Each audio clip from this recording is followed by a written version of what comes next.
Number one, magagalit ang taong bayan sa gobyerno. That is what we call, mga kababayan ko, brainwashing.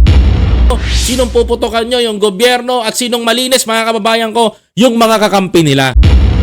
Strategy kasi nila. Sasabihin nila sa inyo, uuwi na yung tatay nila, uuwi na yung tatay nyo, tapos lalabas na si Tatay Digong, sasabihin yung ganon.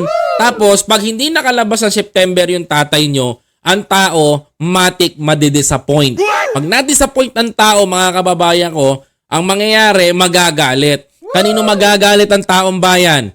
Ano to ba? Connect to, mga kababayan ko. Number one, magagalit ang taong bayan sa gobyerno, mga kababayan. Sasabihin naman ng mga kakampi niya, sumulat kami sa ICC, ginawan namin ng paraan lahat yan, humingi kami ng tulong kay ganito, pinadalan namin ng sulat, kahit wala naman magagawa yung sulat, mga kababayan ko, makaligtas lang sila sa galit ng tao. Kaya yung ginagawa nila sa inyo ngayon, na pagpapakita ng propaganda, mga kababayan ko, na sabi nilang lalabas na, that is what we call, mga kababayan ko, brainwashing. Mga kababayan, at kapag na-brainwash na nila kayo, mga kababayan ko, simple na lang.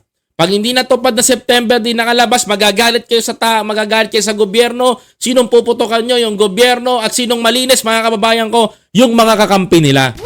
Ganyang kalupit yung analisiya na ginagawa ng mga kalaban ng Pangulong Bongbong Marcos. Ginagamitan nila ng konting drama, mga kababayan. Kaya matuto po tayo, maging mapanuri tayo sa mga nakikita natin at matuto tayong kumutob sa kanilang mga paandar sa loob at sa labas ng social media.